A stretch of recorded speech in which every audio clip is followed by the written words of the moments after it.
To Knicks Chicks family, welcome back to another episode. I'm your girl, Lady and the Chef, and I'm joined by my co-host today. D Relax 21. What's good? The Knicks winning 8 straight. That's what's good. That's Right, right. The Knicks winning 8 straight.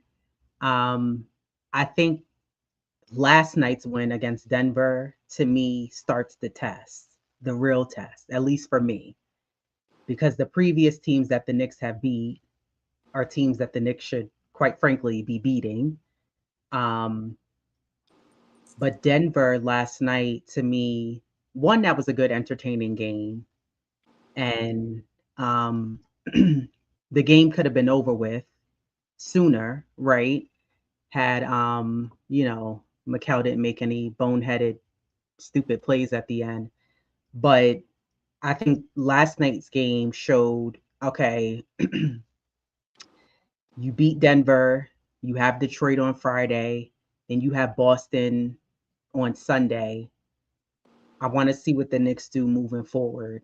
Um, but nonetheless, it was a good game. The Knicks, well, the previous game, the Knicks beat Washington. We didn't get to cover that game. Excuse me, but the Knicks beat them 132 to 101. That was a good game where, Mikal did participate. He had 23 points. He was 8 for 10, 3 for 4 from the 3-point line. He was 4 for 5 from the free throw line. Um, that was a solid game. You had Brunson with 21 points. Brunson didn't shoot well from the three. Um, Only had 4 assists. Then you had Cat with 19 points. He had 15 rebounds. That was a solid game from Karl Anthony Towns. OG Anunoby had a solid game as well with 19 points. He was 4 for 5 from the free throw line, 3 for 6 from the 3-point line. Um, Josh Hart played that game, but didn't really have a huge impact. And then you had Ariel Hukporti with 12 points. He was 5 for 6 field goal percentage and had 9 boards. And Jordan Clarkson got some playing time and had 12 points in that game. And Landry Shamet, 14 points, was 5 for 8, 4 for 6 from the 3-point line.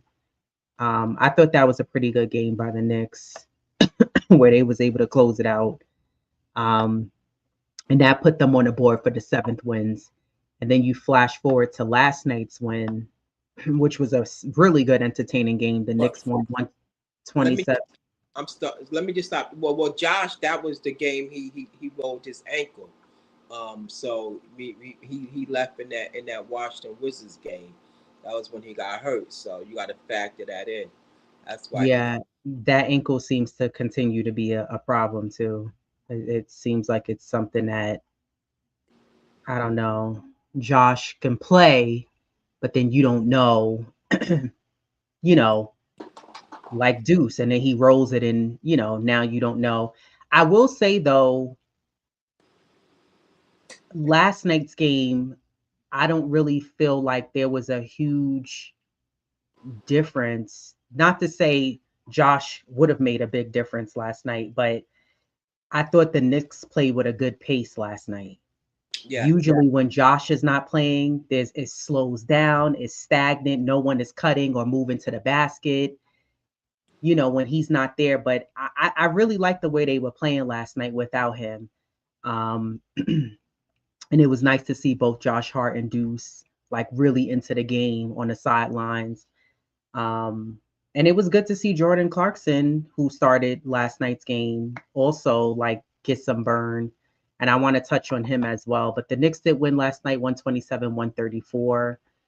It's funny because when I look at the points in every quarter, the Knicks got outscored in the first quarter, and then they got outscored, In the fourth, right?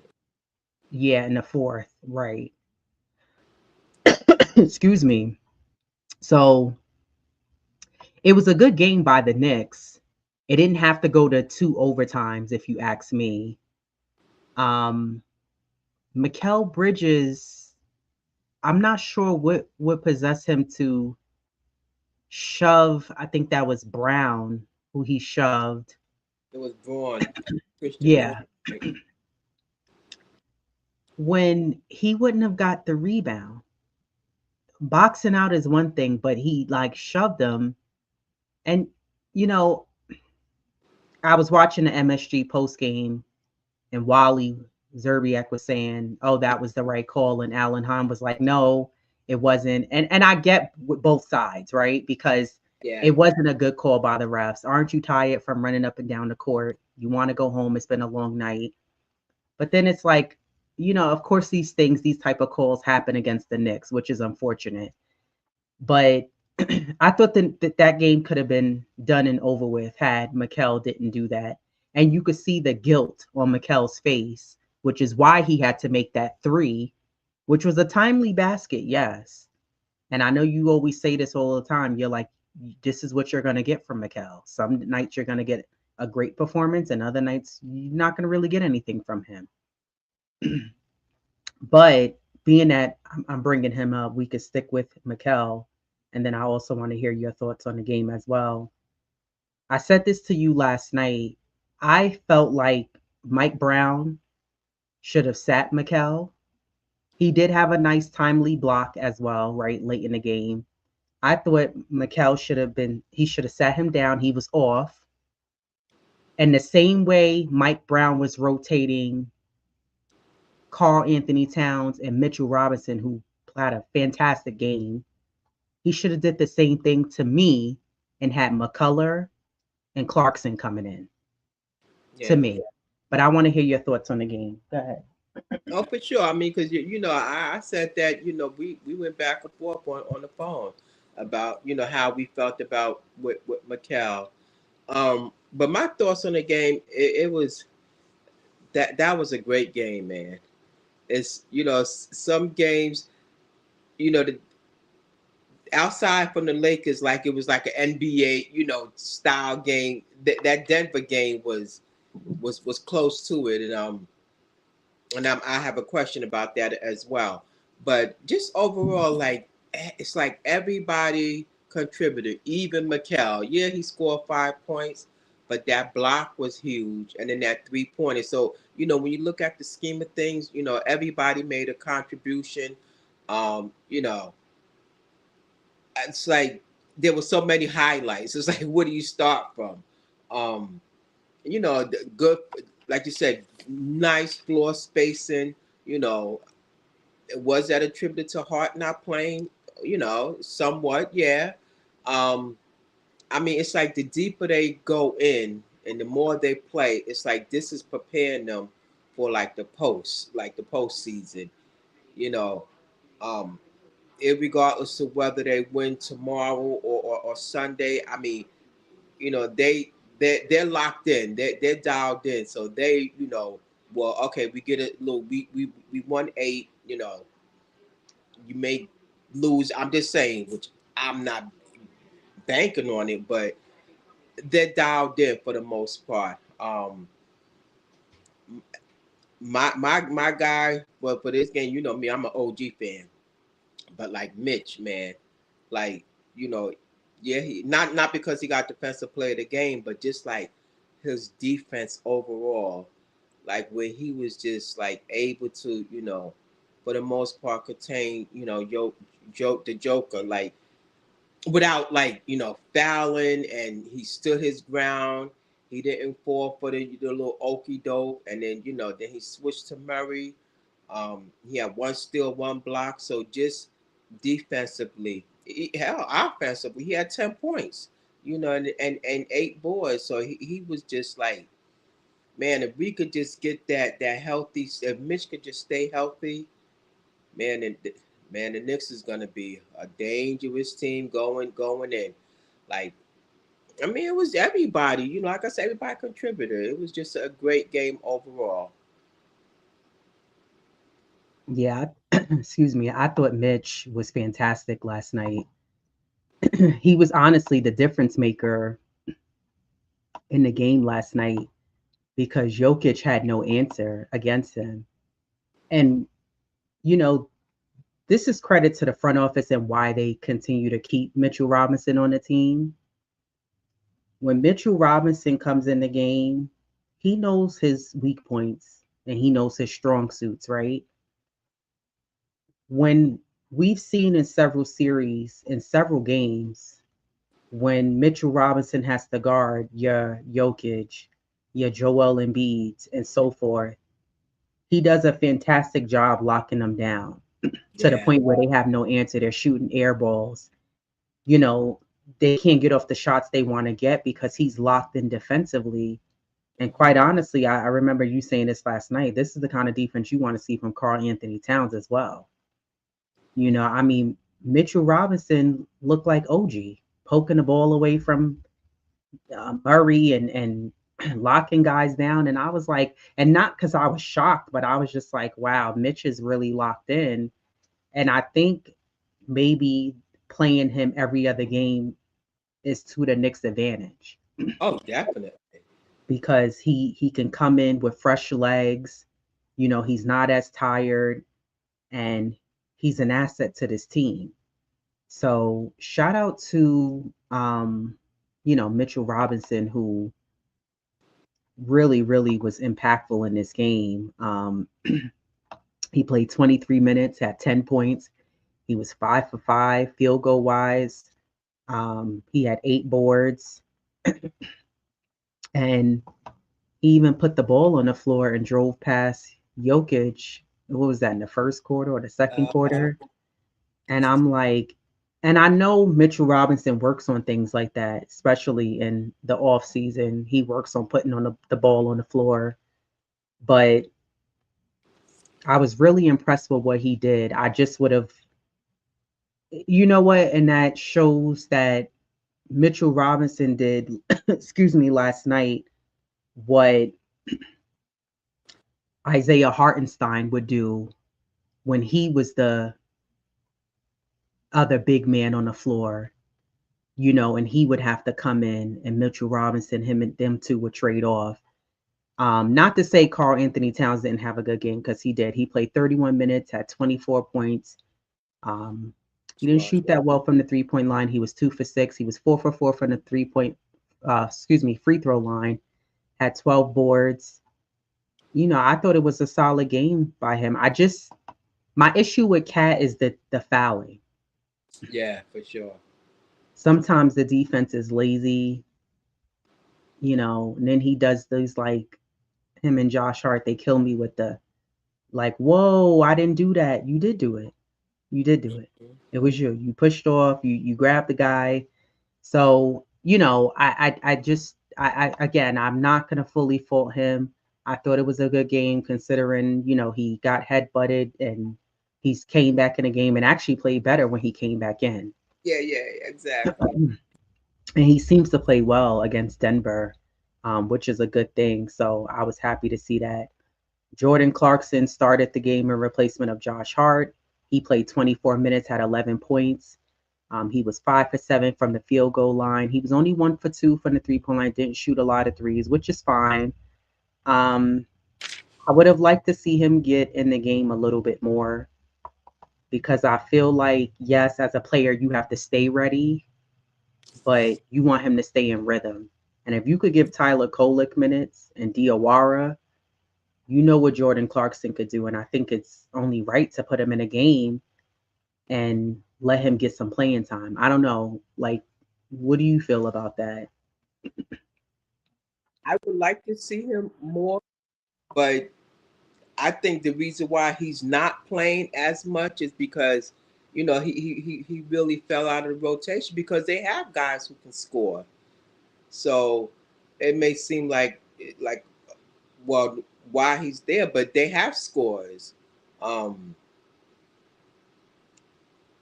like I said, I would like, but for him to get more playing time. But I see, what Brown is doing. Um, like just I would take a Shaman over him. If any, and that's why Shaman is getting that playing time because of what he's able to do defensively and offensively. You know, Clarkson, he's to me, Shaman is a much better defensive guy. He's more defensive minded. You know, and he's interchangeable with his offense and defense. So I see why Clarkson don't get the minutes. Because he fell out of the rotation for the most part. Yeah, I do agree with you on Shamit being a better player. Shamit may not be the tallest guy, but he's very strong. So he plays a lot of like body defense, which there was one possession where Shamit was guarding Murray, and he played perfect up until Murray turned around and then shot the midi. But I was like, why did Shamit put his hands up? It was perfect up until that point, and I felt like he should have just put a hand up. Again, sometimes it's just better offense. I get that, Yeah, but I do agree because a lot of times when I see Clarkson playing defense, it looks like lackluster. Sometimes he looks a little too chill out there for me. Like he's too like it's too chill. You know what I mean? Like he hustles and he's gonna give you what you need offensively. And I do like his his mind frame is to get to the basket and score, right? But I don't know. Defensively, it's not there, and I agree with why Brown goes with Shamit over him. Landry Shamit played 36 minutes, has 16 points. He was 6 for 15 from the field goal line, 4 for 10 from the 3-point line. Shamit's been playing really well for the Knicks lately, and I'm happy that the Knicks kept him around because you need somebody who's a solid shooter. He's very confident when he puts his shots up, and he makes timely baskets. And shout out to Steph. I heard her say this on her show earlier, and it's true. Shamit makes like timely buckets, kind of like Deuce. A lot of times he makes those timely buckets. Like Deuce could be having a rough shooting streak, and yeah, one night, but then he'll make that timely bucket that you're like, whew, we needed that. And Shamit does that a lot for the Knicks. And also, like I would even say at times this season, it's been Josh Hart giving you clutch buckets as well because he got better with his shot. Not only the three, but just shooting in general. So I'm really happy with what I'm seeing from Shamit defensively and offensively. And he's just really been locked in. Shamit seems like when I watch Shamit on the floor, he doesn't do a lot of, you may get a little bit of boasting here and there, but I think Shamit is like, I'm gonna be tunnel vision and be locked in because I'm gonna prove to them that y'all need to pay me. Cause you did all of that and gave Mikal all of that money, but I'm producing on a night in, night out basis. And there's this level of like not only just exuding the confidence and putting the action and the play into place, but he it seems like he's like, you know what? And also I think to that degree, he's also like, I'm happy that they kept me around.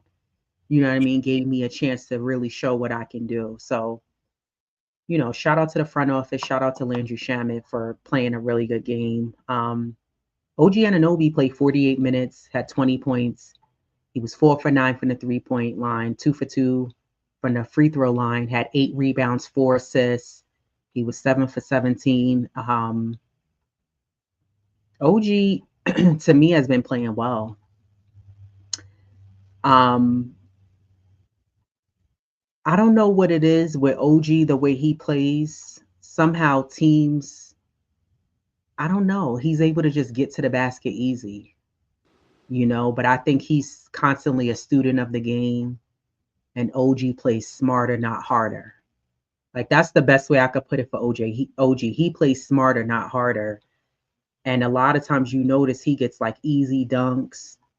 And yeah, sometimes it makes me question the other teams. Like, are they playing defense or is just OG just really knowing how to manipulate the defense and knowing how to get to the right spots and the timing of where he's moving on the floor and just always having active hands and feet. And it just really helps this team out tremendously.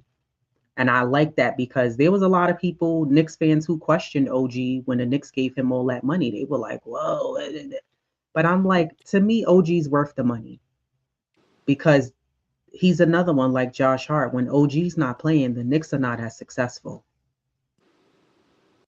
I noticed with last night's game, I didn't see a lot of stagnation with the Knicks.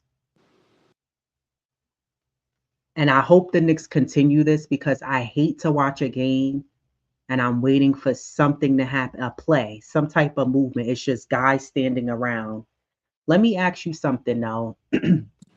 At the end of the game, did you feel like it was too much isolation from Jalen Brunson, or did you feel like Jalen Brunson was doing what he needed to do to get them that win? Oh, it was definitely a little bit of both. I mean, what he scored like 10 points in the overtime. I get that, but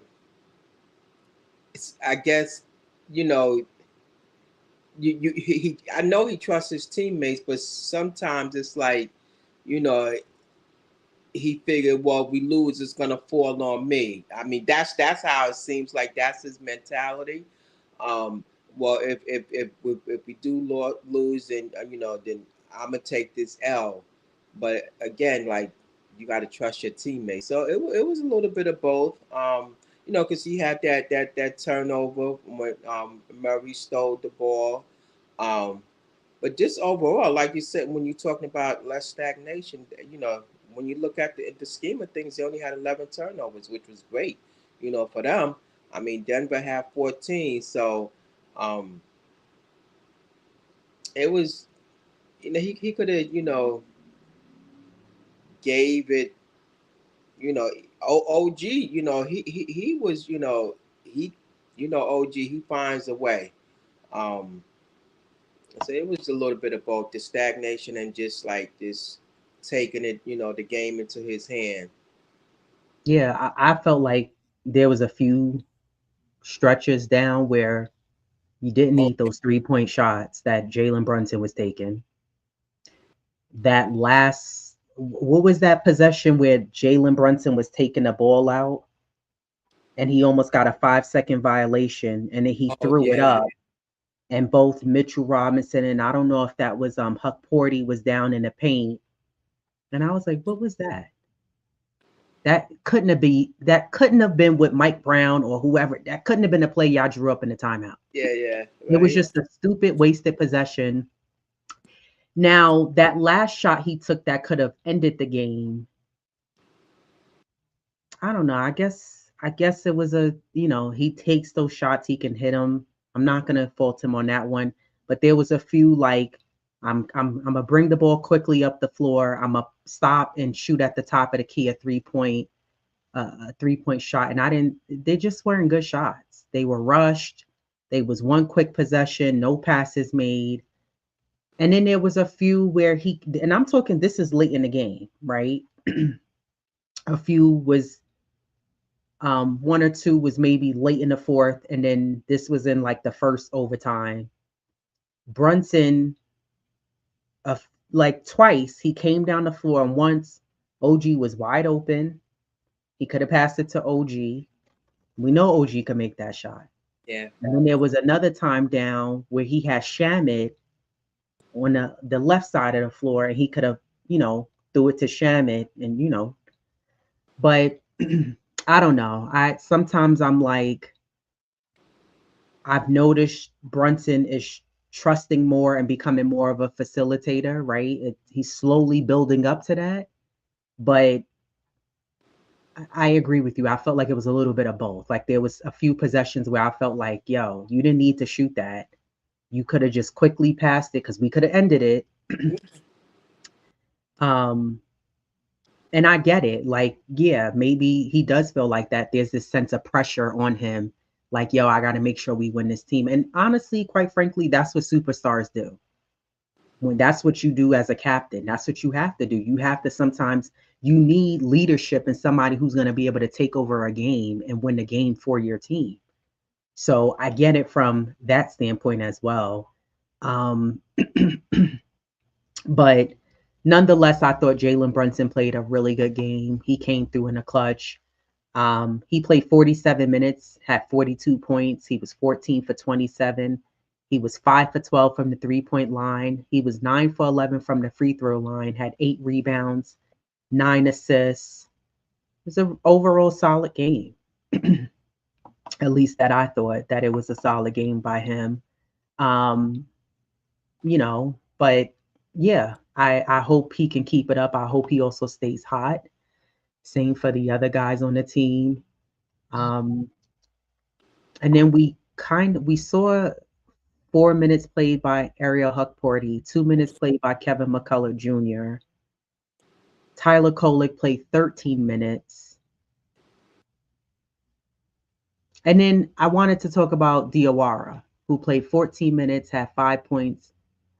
Are you oh how you feel about the minutes that Diawara is playing? Um, I'm okay with the minutes because he's only gonna get better. You know, there's a the saying goes, how they're gonna get better if they don't play. And with some of those shots are questionable, and these are the things I'm quite sure the coaches are, pointing out to him. Because I question some of his shots. Like, when I said the chat with him, I said, um, he has to find his lane. Um, Yeah, I'm definitely okay with him playing the minutes that he's playing because you can see the upside in him. And that's what I like about him because he's definitely gonna be like a OG esque. If I don't like to compare plays because they're their own. But you could just see the upside in him. I just wish that he would have better shot selection. Put it like that. Um, but yeah, I definitely like him. Um, what is because he's a rookie, right? yeah. I don't know. I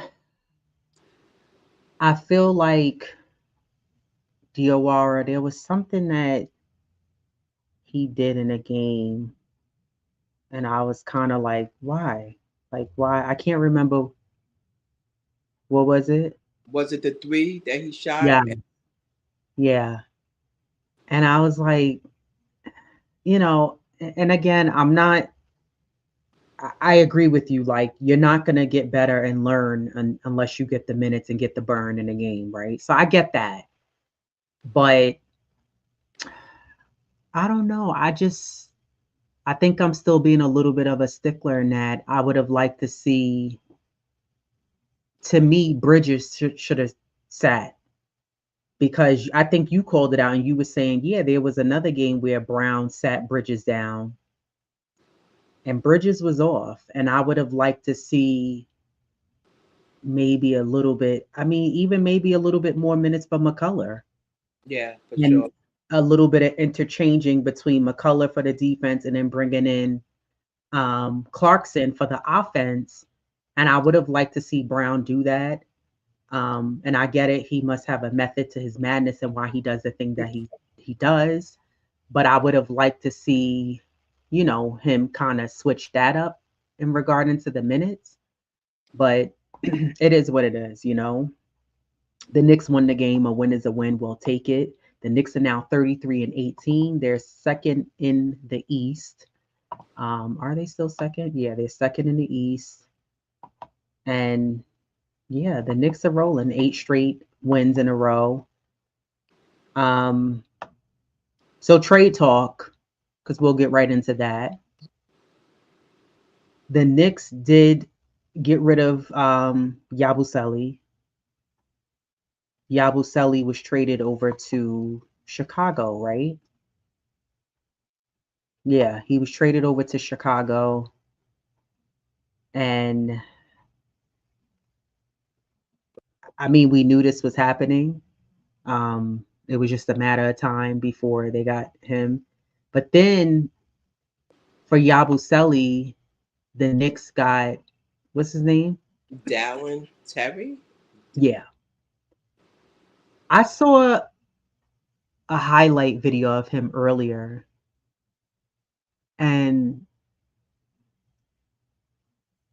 I could see why the Knicks didn't keep him because it reminded me of when we found out we were getting Yabusele. And I remember I watched a highlight reel of Yabusele, and I didn't see anything that made me go, wow. I was just like, because my thing is like, when you've been down in the dumps as a Knicks fan, yes, the Knicks have been playing better, but we haven't won a championship yet. A lot of these players, when you look at their little highlight reels, for me, it means nothing until you get over here. Because credit to Tibbs, he would give guys the opportunity to get in and like, well, let me see what you could do.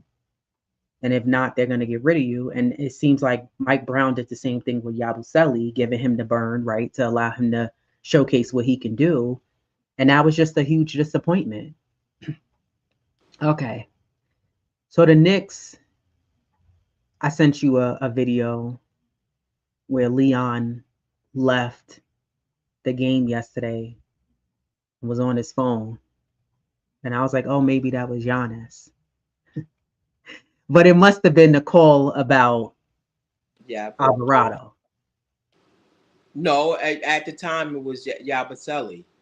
I know, but that could have still been in the works. Yeah, So but yeah, they traded him over, but that could have been a call sure. about Jose Alvarado. Yeah, for sure.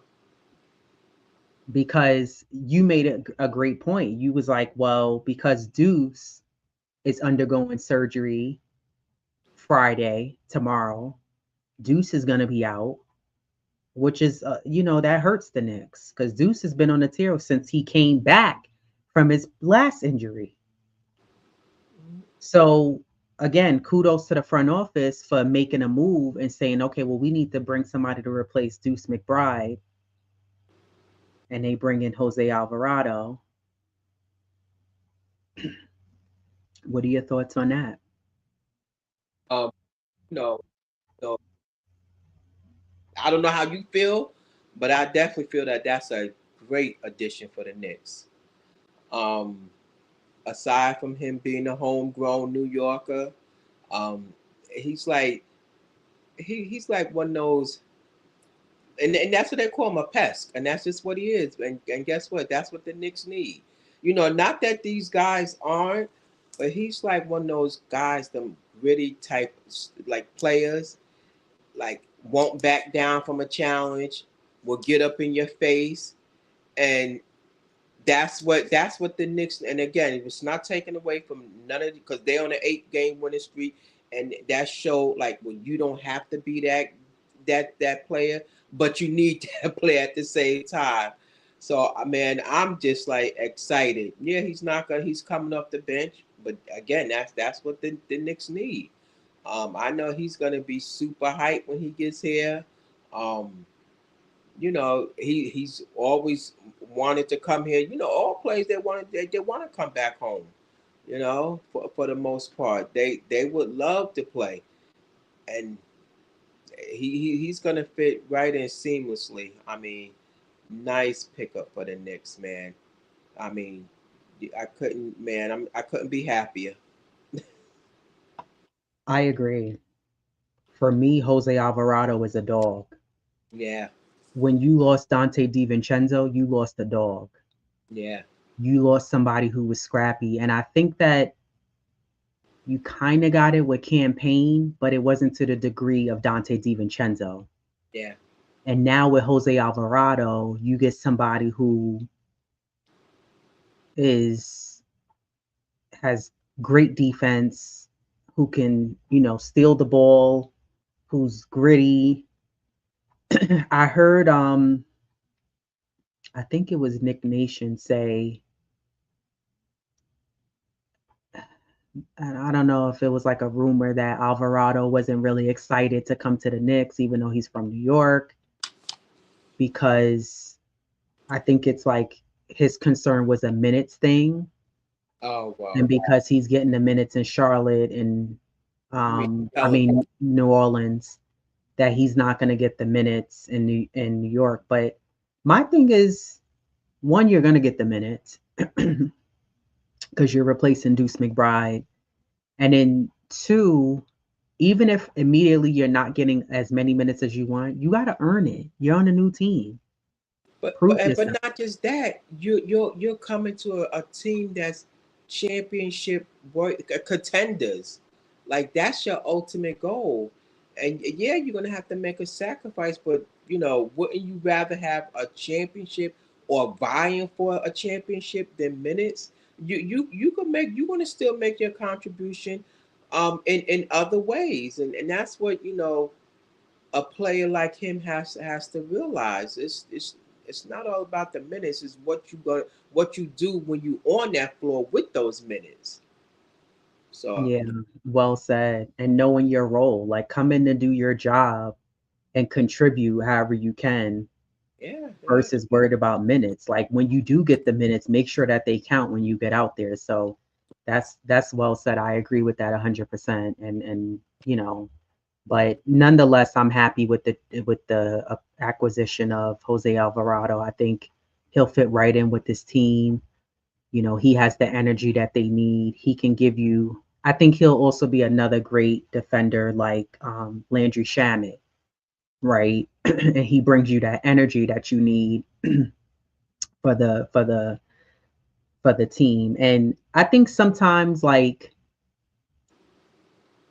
maybe he may feel like that now, right? If this is true, but I think once he gets to the team and he's playing in the Garden and team, and you're playing for a winning team, then it changes, right? It changes your perspective because now you like, things are a little better over here, so I'm happy I'm over here now. But we'll see. I think this is a good pickup for them. I know there's some Knicks fans who are kind of like, you know, um, I guess I can stop wishing and hoping and dreaming that Giannis is coming because the Bucks clearly said they're just going to keep him. So it's a wrap on that. Um, but well, I'm glad they stood pat. I mean, especially the way that they're playing. Like, yeah, Giannis is the great player. He's going to go down as one of the best in the books, in the history books. But it's like when you have that, you know, that chemistry is formed, that cohesiveness. Like, they found like they're there. They're on a cusp. Like, why break that nucleus up for all for one play and for the unknown, the uncertainty with how Giannis, with his calf. I mean, God forbid you take, and we spoke about this in our last podcast. You go out on the whim for that player, and then what happens if he tears it? Now he's out for the season, possibly a whole year. So now you're right back to square one. I'm happy where the Knicks are at. Um, and just to revert back to that Denver game, like look at what they did between Joker and Murray.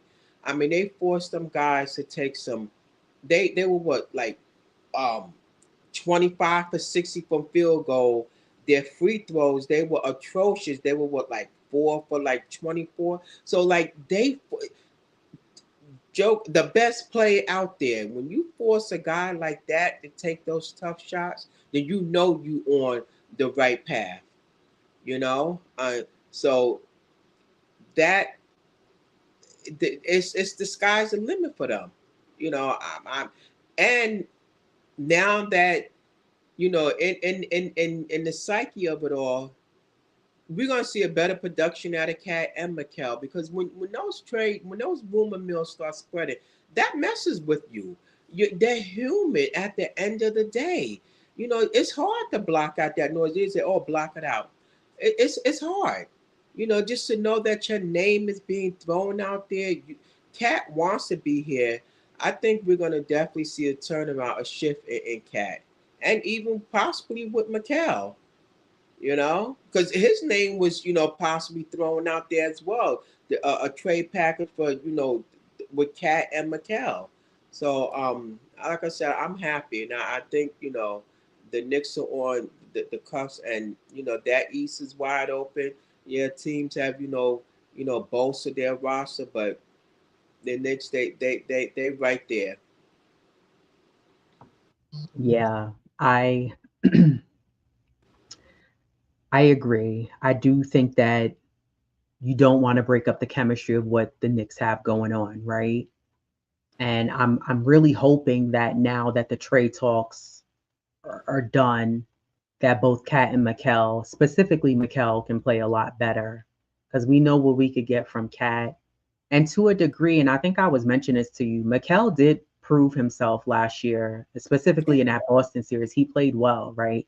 He came up big for us. Like we know what he can do.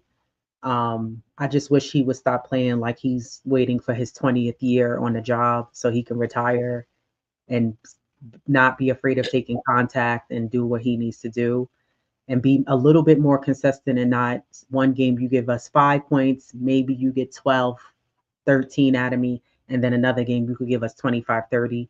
He's like a yo-yo. He's too up and down. You know what I mean? Like you just don't know with him. But my thing with this team is that I want to see the Knicks continue to grow, continue to flourish, because one of the things, and I put this on the thumbnail of this show, the Knicks are communicating. And I mentioned this to you last night. Yeah. I see them talking on the floor. I see guys letting them know what man is over here. Cut, move over here. I got you. I see it. I hear it. You know, sometimes the mics pick it up, the cameras pick it up.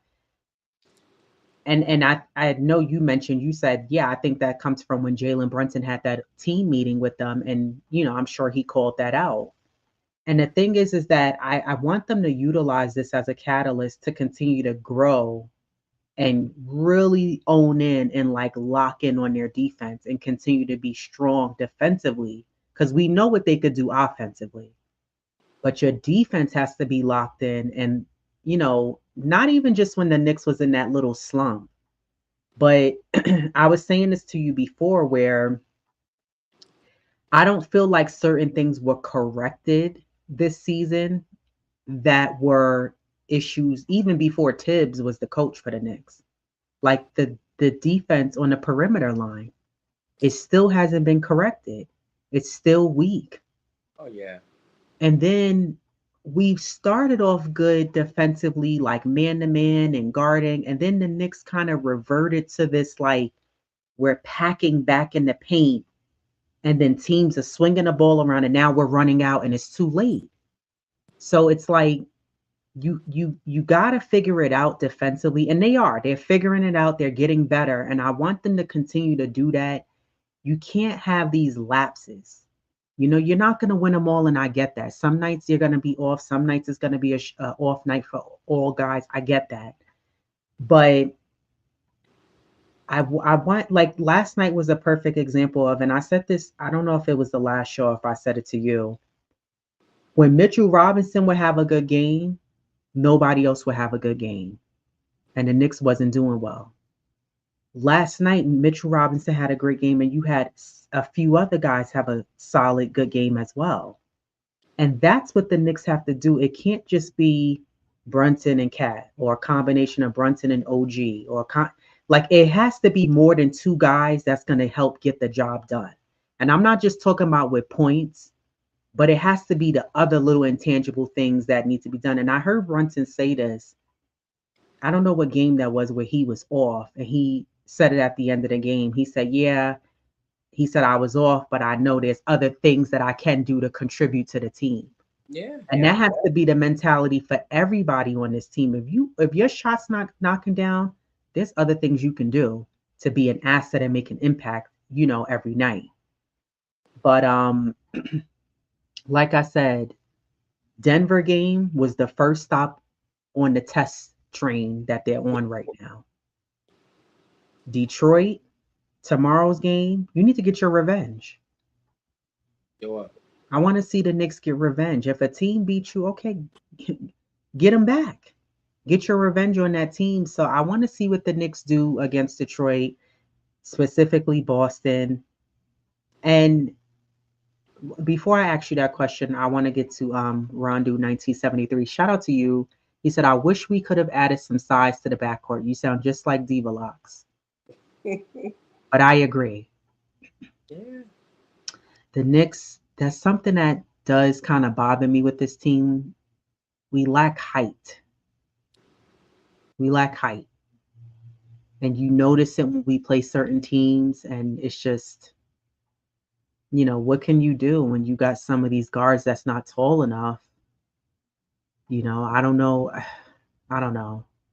The Knicks have been doing a good job of every year. They seem to be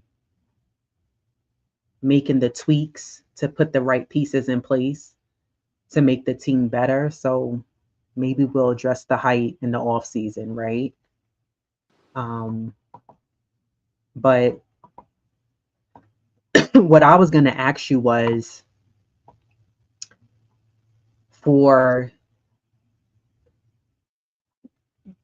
this team moving forward, do you think the trades that happened around the league with the shakeups of different rosters now, does that affect specifically the Eastern Conference and the Knicks? Or you have confidence in that the Knicks are going to continue to keep rolling and continue to keep better and they can beat the teams no matter who's on what team now or different team now? Yeah, I definitely have confidence in them. Of course, teams are gonna make moves. To fortify they team and bolster the front court, the back court. But I still have confidence in the Knicks. Um, Cleveland got Harden, um, but we know Harden. He likes to dribble the air out the ball. So yeah, he's gonna give you his 20, whatever, 25, 30. But yeah, I'm definitely, my confidence hasn't waned. I'm team Knicks and I'm riding my Knicks to that championship. Boston got who they get the big guy? Was it Vucevic? Was it? Yeah, Yeah, so I mean yeah, the Wizards ain't no threat, yeah, no. Atlanta. I mean, because these teams are still figuring it out. Like, the teams like that's on the lower echelon, that's not even a play in. So I'm definitely not. There's no concern there. And with the Knicks, they've gelled, so they don't have to add anybody to the foe. You know what I'm saying? And acclimate anybody for the most part, especially like a role player, because they have them already. So yeah. Yeah. Yeah, I don't know. I think I have a little bit of a question mark as far as with this roster and if it's it. I don't know. And it's not me being a Debbie Downer. Again, I think as we continue to move through the second half of the season, as the Knicks are in this test phase of, and I call it the test phase because I'm like, okay, it's not just because they've won this many games in a row. We know the Knicks can win, give you 8, 9, 10 games in a row, winning games. But I want to see growth. I wanted to continue to see them get better and not fall into, okay, you won this many games in a row. Now you lose 2, 3. Now you go back and win 2 to 4 games. And you know what I mean? Like you got to have a bit of consistency. And that's something else that's been an issue with the Knicks team is consistency, in many facets of this roster. But I don't know. I know the Knicks tend to come together and pull together when it comes to the playoffs. And listen, Dolan and the front office, they're not settling for a round one, round two. Eastern Conference Finals is not even good enough. They're looking for finals, For sure. which is rightfully so. You've proven that you can get past the playoffs, so you can't regress and go backwards. So I think the Knicks, one, have to continue to stay healthy and then continue to find their identity as well. Right. And it seems like they're working towards that.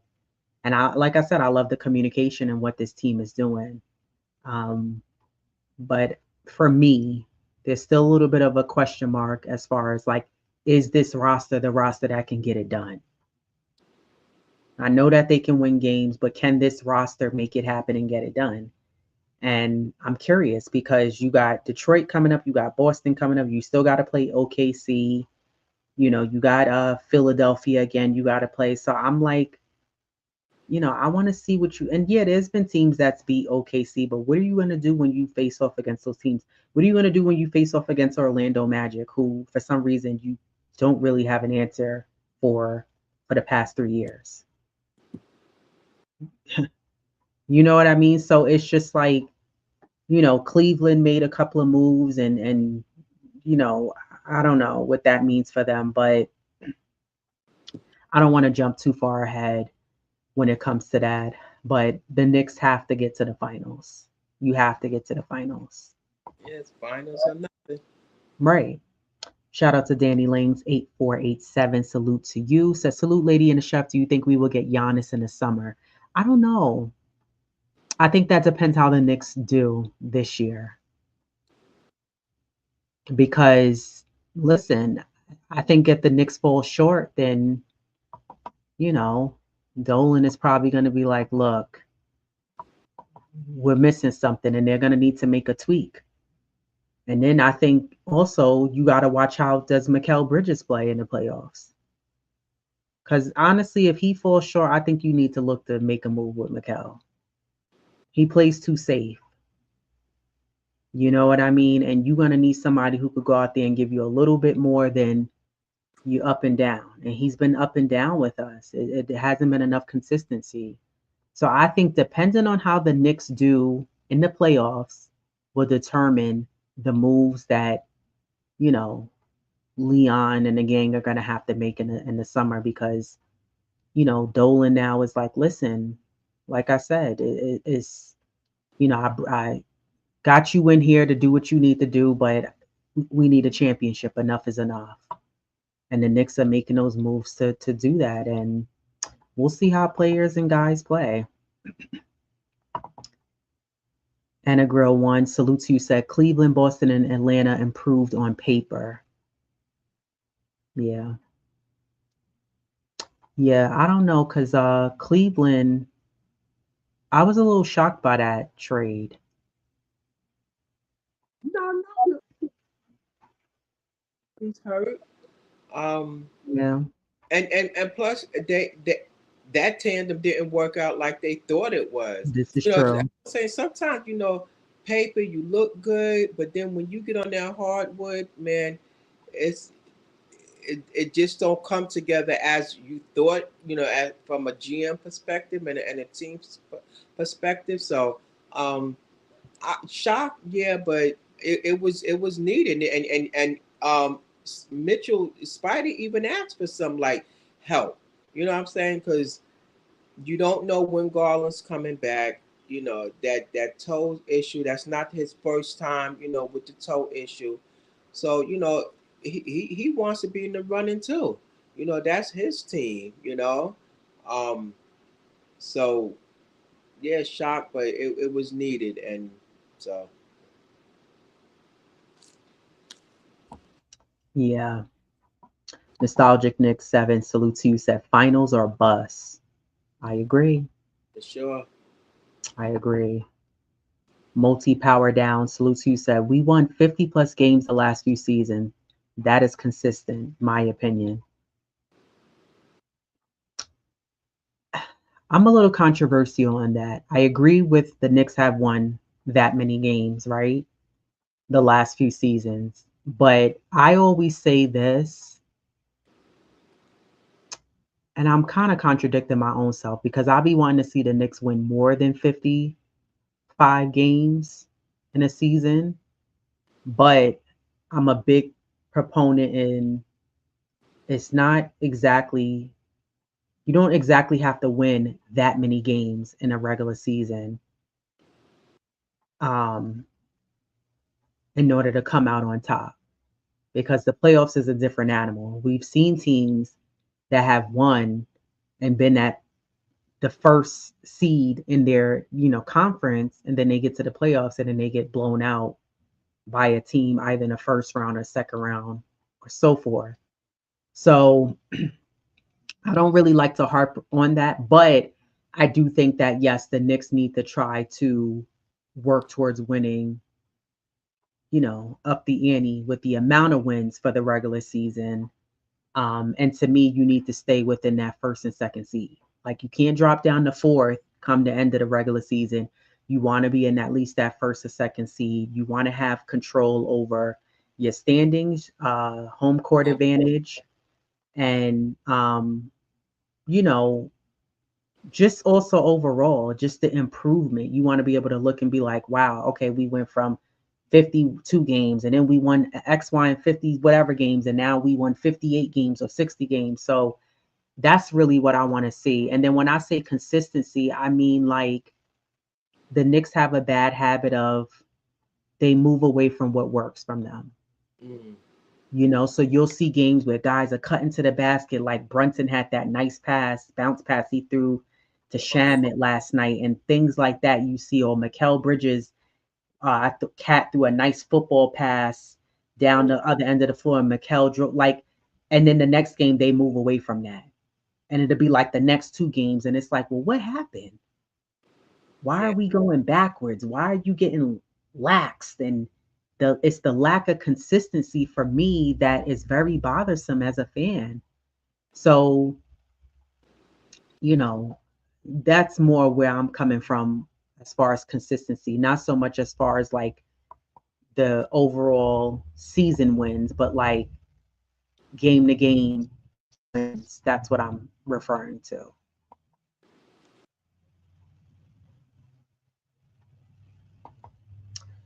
So in the 7 game series, not many hanging with us in the East. Boston is not playing. That will motivate us more, my opinion. Boston has been playing good though as of late.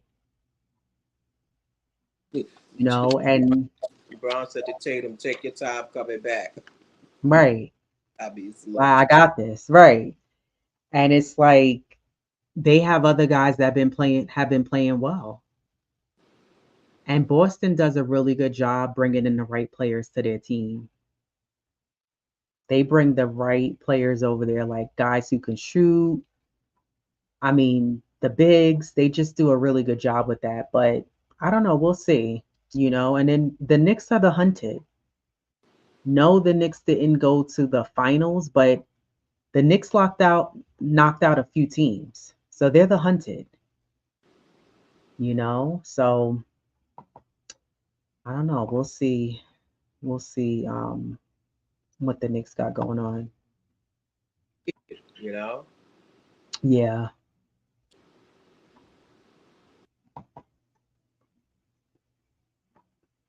APAP 1586 salutes you. Said, I'm in my late 40s. I need a championship. I got to see the Rangers and the Liberty. Those are my teams. I need the Knicks. Agreed. Agreed. And this is the Knicks' time. With the East not being as strong contenders, this is your time. And not even just because of that, the Knicks have been preparing each year, night in and night out. Like, you're ready. You're ready to go there. You've proven that you can beat teams in a series. And even last year, they shocked us when they beat Boston. And, you know, the Knicks couldn't even beat Boston in the regular season. And then came in the playoffs and was like, yeah, this is ours to take. So, yeah, we'll see. Yeah, Tatum, I do agree. He needs to take his time. I don't want to see him rushing back. But yeah, the Knicks play tomorrow. This game I'm really going to be watching and locked in because I really want to see what the Knicks do against Detroit. And then we play Boston on Sunday, and then they play Indiana on Tuesday, Philly on Wednesday. So they do have back to backs again next week. Then Thursday, Detroit again. And then yeah. So I won't go any further than that. But yeah, anything else for you before we close it out? No, I mean, Detroit. They're playing great ball. They're 20-5 at home. Um, Duran and Okay, they have the most lobs, in the league. So these are things that you gotta like watch out for. And Hmm. that's why I said like I'm happy with the roster that we have because we built that chemistry, and they're there.